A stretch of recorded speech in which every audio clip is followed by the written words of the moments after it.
In precisely 1 week, I'm going to be jobless, have no income. I'm in my last week of a $160,000 per annum corporate strategy and transformation job, and 3 weeks ago I put in my notice, quit with no backup plan, to move to Vietnam, actually, with my business partner to, give our business a shot. And I made a video on this about a week ago, or maybe 2 weeks ago now, explaining kind of what I'm doing and why, and I wanted to make this video today because it's kind of all hitting me right now. Like this, I've got 1 week left. Today's a Monday, and I walked into the office with, the knowledge that this is it. This is the last day of a stable paycheck, a good paycheck, and it all just kind of hit me because I also packed my room up on the weekend, moving away from my life in Sydney. Moving to another country, a third world country, which I've never lived in before. And just I wanted to share the emotions because this morning when I was in the office, it wasn't a bad thing. It didn't, I'm not regretting my decision. But it's what I realized was that it's an uncharted path. This is not something that a lot of people have done, and so I don't have anyone guiding me, and or I don't have any expectations or around what to feel, what I should feel. And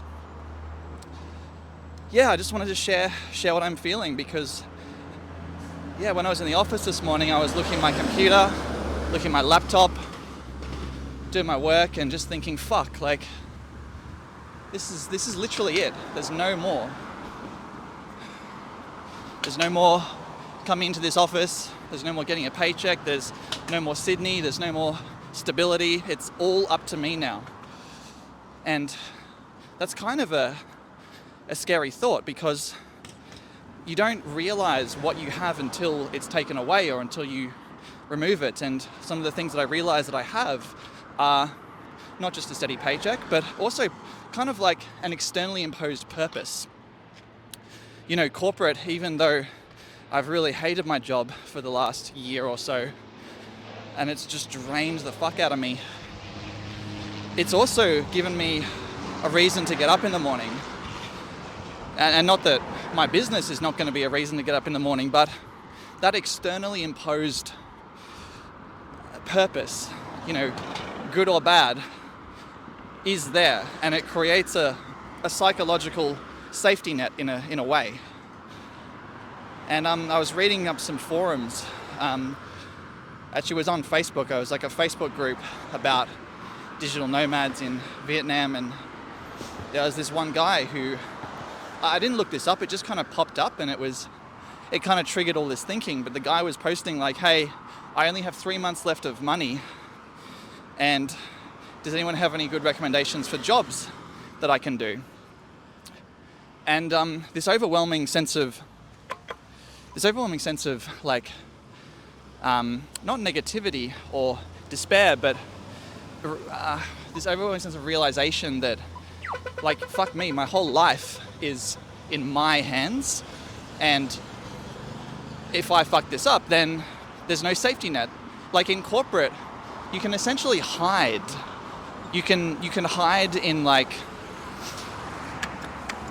So I just got to cross the road. You can hide in the political landscape. You can hide in the politics of it through, creating an image or, just using corporate language to essentially get yourself out of trouble. And, heaps of people do this. It's very common. And it's unfortunately how a lot of people climb the corporate ladder, but instead of being effective. But you can't do that when you have your own business. It's either make money or go homeless. So it all just hit me, and like and especially hit me because I read that post, and quite a scary realization, right? Because, like I said before, there's no roadmap for this. There's no playbook. Like, I'm writing the playbook. Not that people haven't done what I've done before, but I don't have a mentor. I have a lot of mentors, but I don't have someone who's done what I'm doing. And yeah, it was like, and I spoke to my coach, my personal coach, today about it on a group coaching call that we do, and you know, like talking about it was helpful, but I also realized I just had to document myself right now, talking about it as well.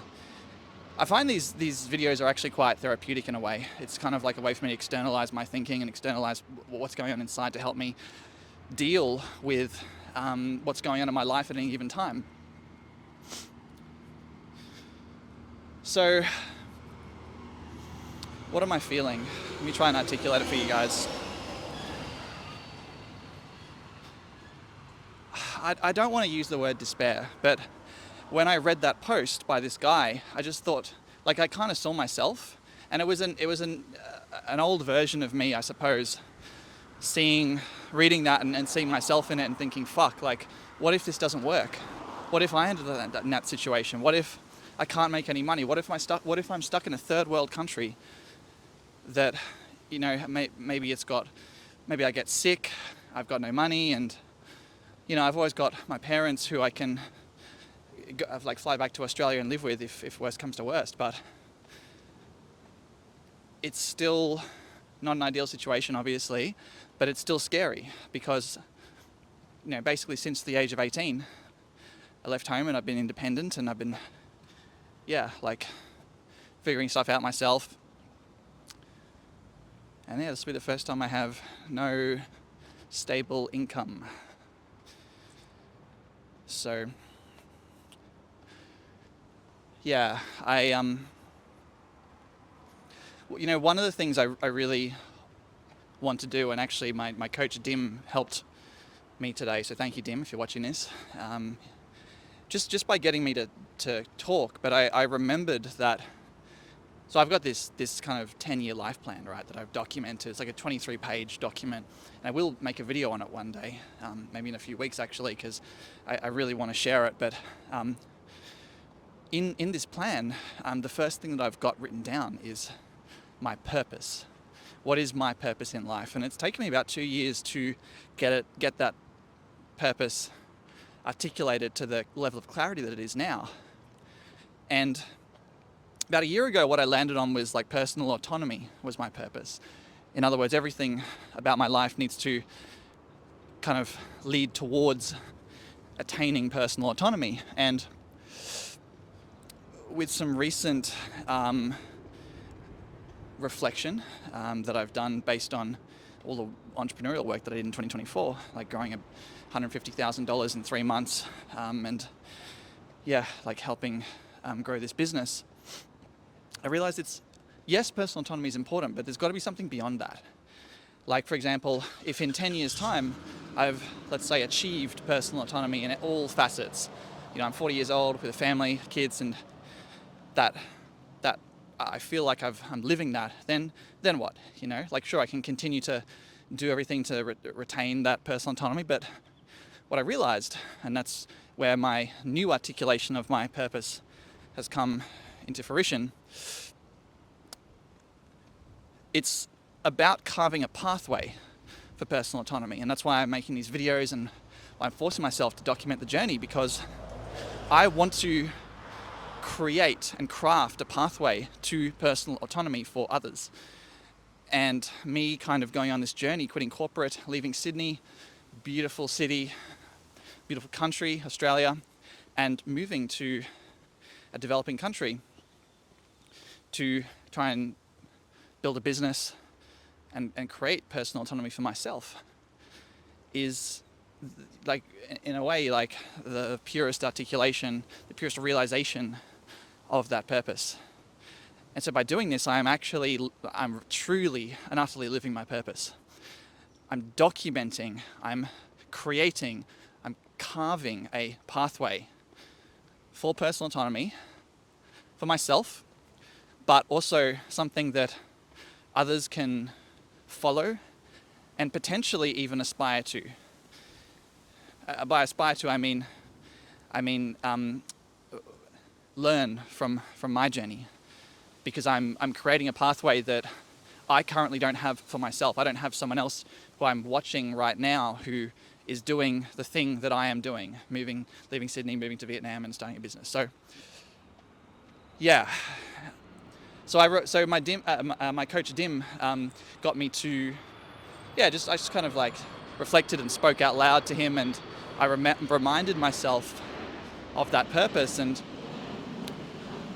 yeah, it just showed the importance of all the inner work I've done on myself over the last 2 years, reflecting on and building out what truly is my purpose, what are my values, what are my personal boundaries, like all this stuff that sounds so wishy-washy, but when you really dig into it and spend a lot of years writing things down, documenting, trying to live by certain ideas until you figure out what really, truly connects with you in your mind, body, and soul.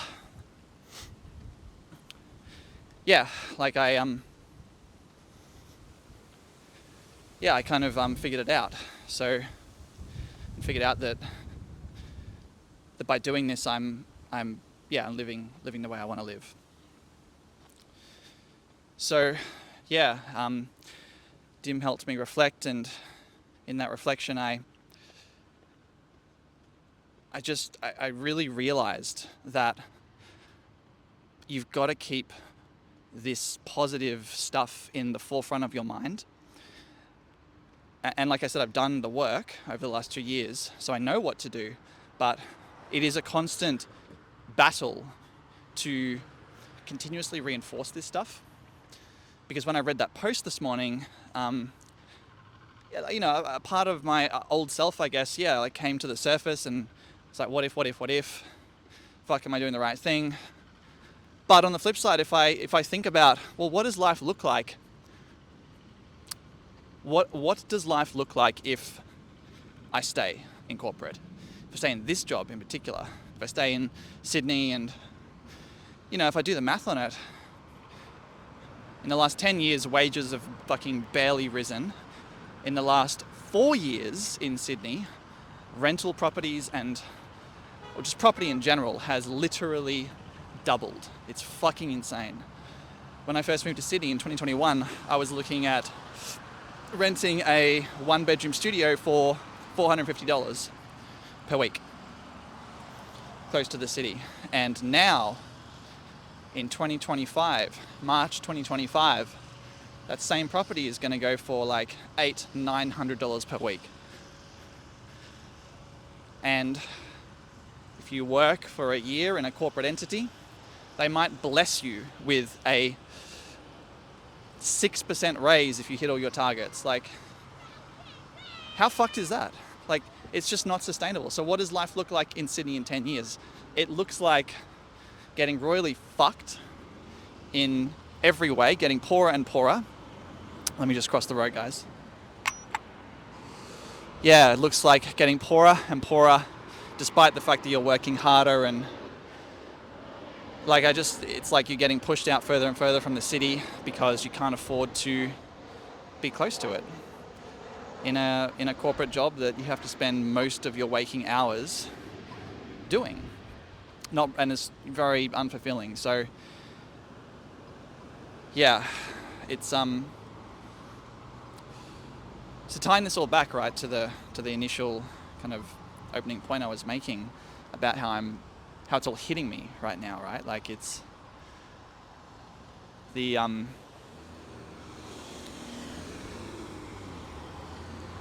there's just no playbook for this, like, and it kind of feels surreal. Like, I'm standing here in close to Sydney Park. I'm about to walk in Sydney Park right now. It's a super awesome place, very safe, and knowing that in 2 weeks' time I'm going to be in a different country. Maybe it's not as safe.